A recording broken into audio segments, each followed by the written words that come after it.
Good morning student, open your books, mention the class work number 19।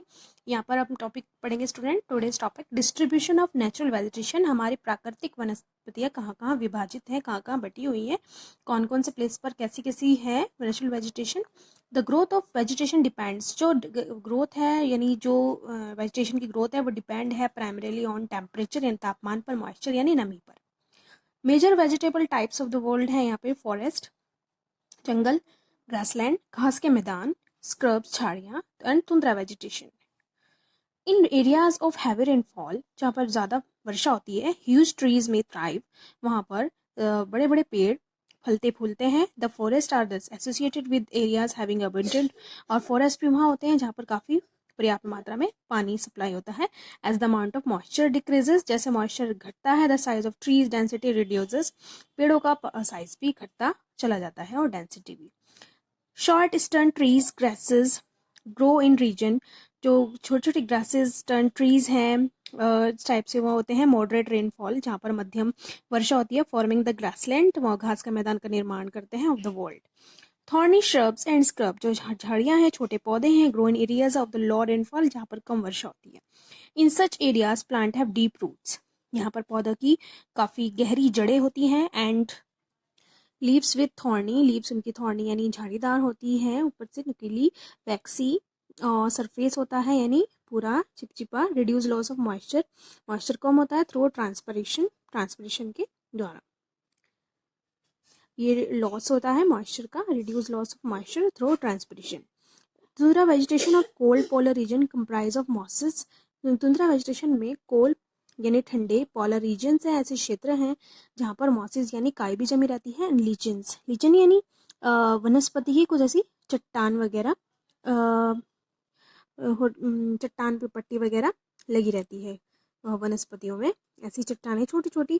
Forest are broadly classified evergreen and deciduous. Forest two part में divide है, evergreen and deciduous यानी हमेशा हरे भरे रहने वाले और अपनी पत्तियां झाड़ने वाले।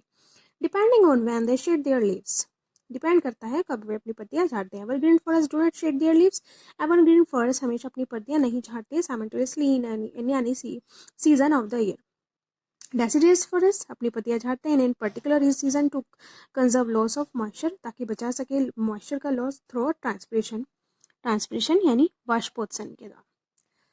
Both type of forest are further classified as tropical और टेम्परेट। दोनों टाइप के जंगल जो विभाजित हैं ट्रॉपिकल में और टेम्परेट में विभाजित है, बेस्ड ऑन देयर लोकेशन, अपनी लोकेशन के हिसाब से और डिफरेंट लैटिट्यूड के हिसाब से।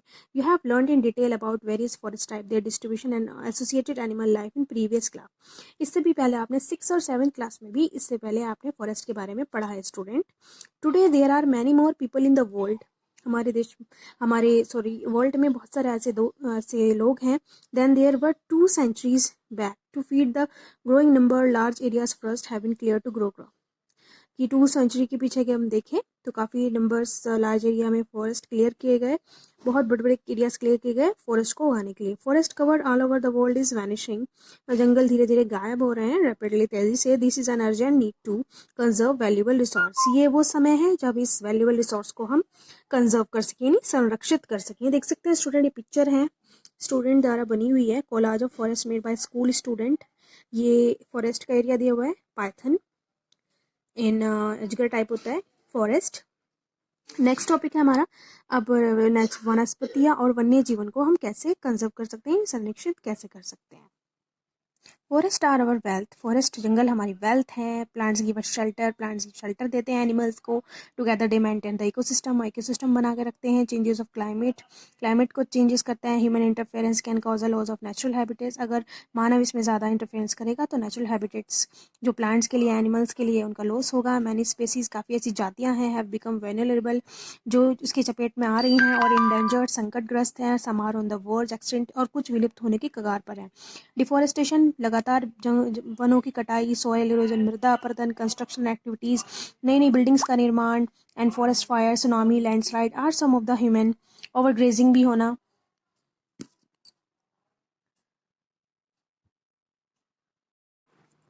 नेचुरल फैक्टर विच एक्सेलरेट, ये सारे जो नेचुरल फैक्टर है ये प्रभावित करते हैं प्रोसेस, प्रक्रिया, एक्सटिंक्शन को ऑफ दीज रिसोर्सेज। ये विलुप्त होने की कगार पर है। Resources one of the major concerns, जो मुद्दा है इज द पोचिंग, शिकार है, which result in sharp decline in the number of particular species, जो ख़त्म होते जा रही हैं स्पेसीज, ये जातियाँ ये शिकार की वजह से। These the animals are poached for collection, animals को शिकार किया जाता है कलेक्शन के लिए, लीगल ट्रेड, व्यापार के लिए, hide, skin, nails, teeth, horns as well as the feathers. Some of these animals are tiger, lion, elephant, deer, black buck, crocodile, rhinoceros, snow leopard, ostrich and cock. इन सारे जो animals हैं इनका ज़्यादा post यानी शिकार किया जाता है। These can be conserved by increasing awareness, इनको हम बचा सकते हैं अपनी जागरूकता को बढ़ाकर। ये देख सकते हैं स्टूडेंट, ये एक कोलाज दिया हुआ है, इसमें दिया हुआ है आपको आइटम्स रीड करनी है and find out how the fire start in California. California में ये फायर क्यों स्टार्ट हुई, कुड इट बी अवॉइडेड, क्या उसको दूर भी किया जा सकता है। ये आपको यहाँ पे ये जो कोलाज है, आपको न्यूज़पेपर कोलाज आपको रीड आउट करना है, आपको उसका पता लगाना है। This is an activity. National park, wild life sanctuaries, biosphere यानी जो बायोस्फीयर रिजर्वर्स, ये जीवमंडल के लिए कुछ आरक्षण के लिए स्थान, नेशनल पार्क, राष्ट्रीय पार्क और वाइल्ड लाइफ सैंक्चुरीज, पशु विहार बनाए गए, are made to protect natural vegetation and wild life और नेचुरल वेजिटेशन को बचाने के लिए ये गवर्नमेंट द्वारा बनाए जाते हैं। Conservation of creeks, lakes, wetlands, इनका संरक्षण करना is necessary to save precious resource from depletion, ताकि इनकी कमी को बचाया जा सके। There is a balance in the environment if the relative number of species is not disturb. Balance हो सकता है एनवायरनमेंट में यदि इनकी जातियां डिस्टर्ब ना की जा सकें। Human activities in several parts of the world had disturb, कुछ मानव गतिविधियां हैं जो इनको डिस्टर्ब करती है natural habitats of many species. Due to indiscriminate killings several animals, इनके मारे जाने के साथ साथ एनिमल्स हैव देयर इधर हम डिस्टिंक्ट विलुप्त हो रहे हैं, are on the verge of distinction, इनके विलुप्त होने के कगार पर हैं। कुछ विलुप्त हो चुके हैं और कुछ विलुप्त होने के कगार पर हैं। अवेयरनेस प्रोग्राम, जागरूकता के प्रोग्राम जैसे सोशल फॉरेस्ट्री, वन महोत्सव जो हर साल मनाया जाता है, शुड बी इनकरेज किया जाए, उसको बढ़ाया जाए रीजनल कम्युनिटी लेवल पर। स्कूल चिल्ड्रन को करना चाहिए courage to bird to watch and visit nature camps, प्राकृतिक कैंप में जाने के लिए, so that they appreciate the habitat of varied species. Many country have pass laws, कुछ देशों में ऐसे कानून निकल चुके हैं against the trade as well as killing of, व्यापार करने के खिलाफ, जैसे एज वेल एज या चिड़ियों को मारने का या एनिमल्स को।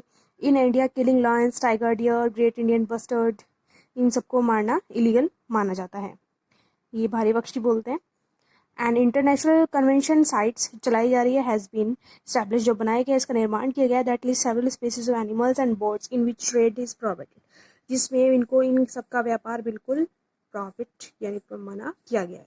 Conservation of plants and animals is an ethical duty, ये हमारा नैतिक कर्तव्य है हर एक नागरिक का, देश के पूरे संसार के, इन सबको बचाया जा सके, इनका कंजर्वेशन होना बहुत ज़रूरी है। देख सकते हैं झुंड है, heard of animals in Kaziranga national park, इस तरह से इनको संरक्षण किया जा सकता है। Thank you so much student.